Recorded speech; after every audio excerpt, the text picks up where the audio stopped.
Christians in China are facing a test of faith.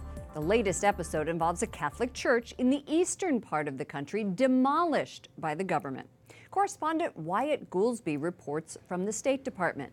Good evening, Wyatt.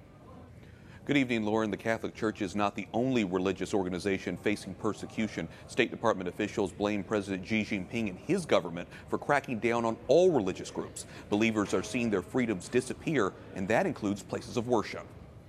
A small Catholic church on the outskirts of Jinan is reduced to rubble. Asian News reports the church has been officially registered since 2006, but in mid-July, the government razed the building to make way for a new neighborhood. Catholic officials were told one day before it was bulldozed. The wider crackdown isn't limited to official churches. Over the last several months, local governments have shut down hundreds of private Christian house churches.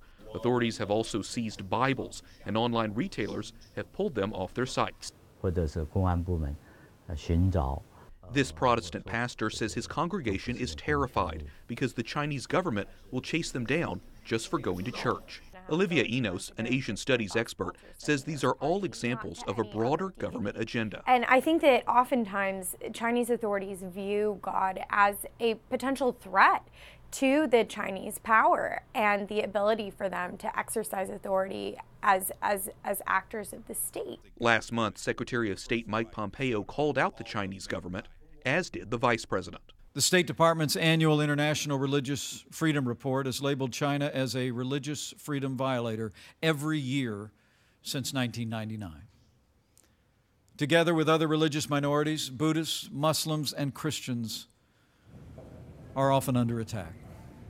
The Trump administration is closely monitoring the issue. Meanwhile, in China, dozens of Protestants say in the past several months, their churches have been raided and they've been interrogated. Many Christians are afraid to show their faces on camera or give their real names out of fear. Lauren. Correspondent Wyatt Goolsby reporting from the State Department. Thank you, Wyatt.